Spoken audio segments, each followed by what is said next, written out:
Welcome to my channel and my new blog. এইটা হচ্ছে আমাদের মায়াপুরের হোটেল থেকে জলঙ্গি নদীটা দেখা যাচ্ছে। আমি আগের দিন পুরো সারাদিন বুঝতেই পারিনি, যেদিন সকালে চলে আসবো আমরা সেই দিনে হঠাৎ জানলার পর্দা সরাতে গিয়ে দেখি কি চিকচিক করছে। আমার দেখি এটা নদী দেখা যাচ্ছে আমাদের রুম থেকে, কি সুন্দর, আমরা দেখতেই পারিনি। আর এটা হচ্ছে চারদিকের ভিউটা আমাদের হোটেলের ব্যালকনি থেকে। ঘাট আছে, খুব সুন্দর ছিল আমাদের হোটেলের চারপাশটা ফাঁকা, নদী দেখা যাচ্ছে। আর এইদিকে যে লোকরা সব যাচ্ছে আমাদের হোটেলের বাঁ পাশ থেকে, ওইখানে একটা ঘাট ছিল।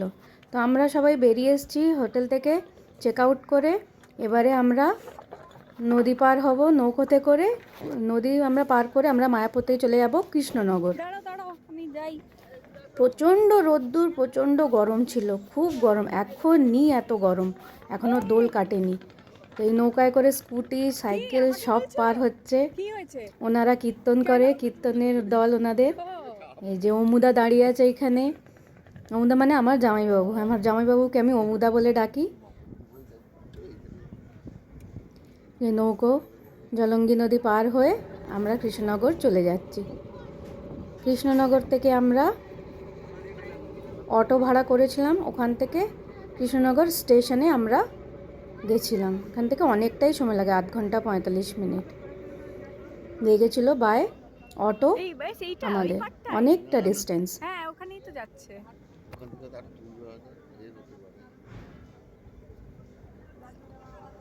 এগুলো খুব ভালো লেগেছে আমার, বিশেষ করে নৌকা করে জল পার, নদী পার করাটা খুবই সুন্দর লেগেছে আমার এই জিনিসটা।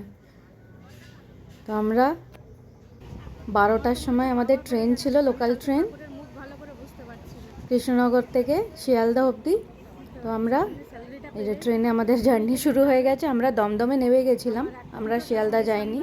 আমরা দমদম থেকে মেট্রোয় করে আবার বাড়ি ফিরেছি। কেন কি দমদম থেকে দিদিদের বাড়ি নামা খুব সুবিধে, আর আমাদেরও সুবিধে ওখান থেকে মেট্রোয় করে নেমে গেলে।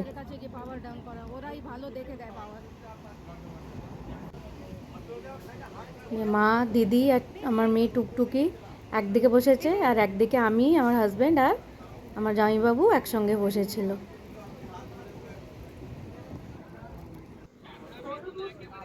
এই টাটা বাই বাই করে দাও, আমরা চলে যাচ্ছি।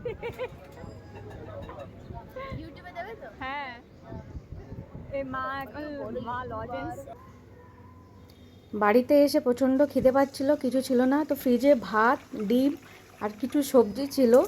তো তখন আর কি করব, আর কিছু রান্না করতে ইচ্ছা করছিল না। আমার অনেকটা ভাত রয়ে গেছিলো যাওয়ার আগে, তো আমি ভালো করে ভাতটাকে বক্সে করে ফ্রিজের মধ্যে ভালো করে রেখে দিয়ে গেছিলাম। তো আমি ওই ভাতটা দিয়েই ফ্রাইড রাইস মতন করে নেব, নিয়ে আমরা তখনকারের মতন খেয়ে নেব। তো ওই জন্য প্রথমেই আমি ডিমটাকে ভেজে তুলে রেখেছি, একটু রসুন কুচি, পেঁয়াজ কুচি দিয়ে এটাকে ভেজে নেবো আগে।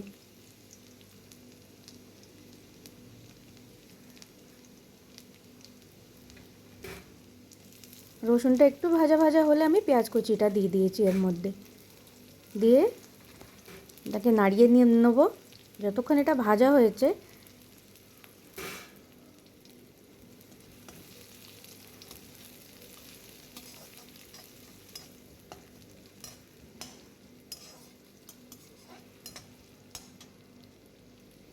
এর মধ্যে আমার কাছে কিছু গ্রিন ভেজিটেবলস ছিল, যেমনি পেঁয়াজকলি, কড়াইশুঁটি, ক্যাপসিকাম, এইসব নানান সবজি ছিল। ওইগুলো কেটে আমি দিয়ে দিয়েছি। এটা আপনারা মানে পুরো গ্রিন ভেজিটেবলের ফ্রাইড রাইস হয়ে গেছিলো। এইগুলো দিয়ে একটু নরম হওয়া অবধি ভেজে নিয়েছিলাম আমি। এখানে আমি সামান্য নুন দিয়েছিলাম আগে, বেশি নুন দিইনি। তো সামান্য নুন দিয়ে এগুলো ভাজা ভাজা হয়ে গেলে আমার কাছে যে ভাতটা ছিল আমি সেই ভাতটা দিয়ে দিয়েছি। অনেকটাই ভাত ছিল, মানে তিনজনে খেয়েও মানে খেয়ে পুরো পেট আমাদের ভরে গেছিলো। এরপর একটু নুন, গোলমরিচ আর অরেগানো ছিল আমার কাছে, আমি অরেগানো দিয়েছিলাম, আর সামান্য মিষ্টি দিয়েছিলাম। এটা গোলমরিচ দিয়ে দিচ্ছি, এখানে দিয়ে দিচ্ছি অরেগানো,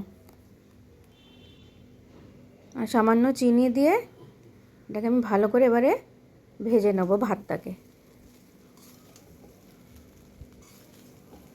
ভাতটাও ইউটিলাইজ হয়ে গেল, আমাদের পেটও ভরে গেল, কিছু সবজিও খাওয়া হলো, ডিমও খাওয়া হলো। যে আজে বাজে আর কিছু করার থেকে এইটাই বেস্ট হলো।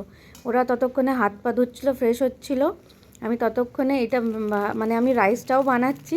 আর বানাতে বানাতে একবার করে ঘরে চাদর পেতে দিলাম, পাল্টে এসে ঘুরে আসার পর চাদর পাল্টালাম, তারপরে ঘরটা একটু সামান্য মুছে নিলাম, নিয়ে ফ্রেশ হয়ে তারপরে আমি এগুলো বানাচ্ছিলাম।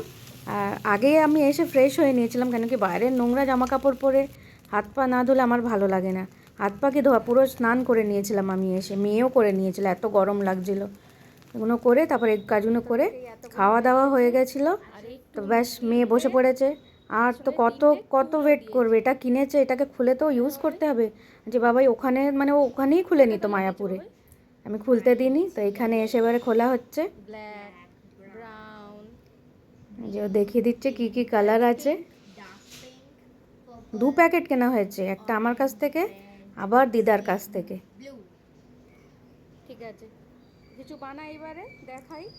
আগের ভিডিওতে তো বলেইছি যে মাসিও অনেক কিছু দিয়েছে। আচ্ছা, এই যে গাজর আর মূলো বানানো হয়েছে। তখন ওর এত আইডিয়া ছিল না, ছোট ছোট ফুল পিৎজা স্লাইস টাইস বানিয়েছিল তখন। আমি বলছিলাম পুরো সবজির প্ল্যাটার বানা, নানান ধরনের বাস্কেট বানা, প্ল্যাটার না সরি বাস্কেট বানা, যাও নানান ধরনের সবজি আছে বাস্কেটে রাখা, বাস্কেটও বানা না, ও যেটা নিজের ইচ্ছে সেইটাই বানাবে। আমি আপনাদের আরো করে দেখাবো ফটো তুলে। হলো কি বানাচ্ছিস এবারে বাবাই? স্লাইস বানানো হচ্ছে, গাজরের স্লাইস, মূলোর স্লাইস, টমেটো, কুকুম্বার স্লাইস সব বানানো হচ্ছে, গোটা টমেটো নানান ধরনের।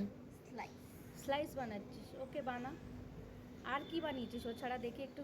এখানে স্লাইস স্লাইস, এই যে যে প্ল্যাটার রেডি হয়ে গেছে, কুকুম্বার, টমেটো, অনিয়নটাকে আমি ব্রিঞ্জাল ভাবছিলাম আগে, তারপরে লেটাস বানিয়েছে। এবার এখানে নানান ধরনের ডিপস বানানো হয়েছে বানানো হয়েছে। একটা বাটির মধ্যে। স্যালাড রয়েছে, এটা কি বাবাই? লেটাস পাতা হয়েছে, এটা এটা নানান ধরনের সস হয়েছে। এটা হচ্ছে তন্দুরি ডিপ, এটা হচ্ছে মিন্ট, এটা টমেটো কেচাপ, এটা হচ্ছে এটা কি মাস্টার্ড সস, এটা মেয়োনিজ। আর এখানে সব স্যালাড কাট করে রাখা আছে, tomato, cucumber, carrot, radish, onion, lettuce আর গোটা সবজি ডিপ দিয়ে আপনারা এগুলো খাবেন, ও বানিয়েছে। এসে ঘুরে এসেই এগুলো নিয়ে বসে পড়েছে, দিদা কিনে দিয়েছে। এখন চলবে কদিন, এখন পরীক্ষাও নেই, সব শেষ হয়ে গেছে। ও এগুলো মানি কিনে দিয়েছে, এগুলো দেখানো হচ্ছে। মানি ঘাগরা চলি কিনে দিয়েছে, অনেক কিছু কিনে দিয়েছে মানি, দিদা অনেক কিছু কিনে দিয়েছে, ও খুব খুশি। ও এখানে আবার বার্গারের প্লেট বানানো হয়েছে, এটা বার্গার বানানো হয়েছে, নানান ধরনের ডিপস দেওয়া হয়েছে, আর এখানে পাশে পটেটো চিপস দিয়েছে, বার্গার অ্যান্ড চিপস বানিয়েছে এখানে।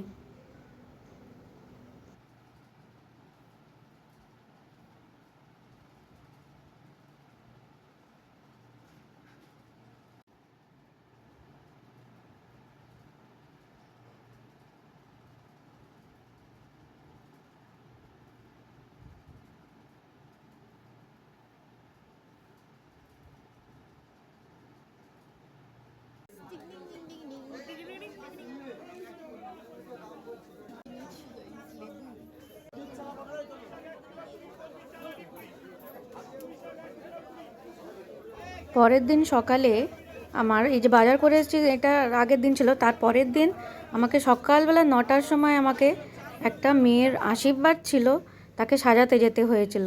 আমার রান্না করতে প্রচণ্ড দেরি হয়েছে, আমি 11টায় বাড়ি এসেছি, তারপরে আমি বাঁধাকপি রান্না করেছি মাছের মাথা দিয়ে, ভাত করেছি, আর মাছ ভেজে রেখেছি মাছের ঝোল করব বলে।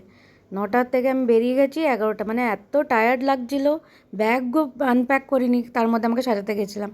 এইটা হচ্ছে ওই মেয়েটা যাকে আমি আশীর্বাদ, ওর এঙ্গেজমেন্ট ছিল, ওকে সাজিয়েছিলাম, মানে একদম 11th আওয়ারে আমাকে ডেকেছে।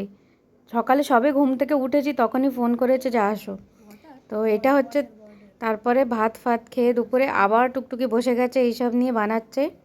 তো ভিডিওটা ভালো লাগলে একটা লাইক কমেন্ট শেয়ার করবেন, আর সাবস্ক্রাইব করে আমার চ্যানেলটাকে সাপোর্ট করবেন, যাতে আমি আরও এরকম ব্লগ বানাতে পারি, বিউটি কেয়ারের ভিডিও বানাতে পারি। আমার পাশে থাকবেন, আমাকে সাপোর্ট করবেন, সাবস্ক্রাইব করবেন। Thank you for watching.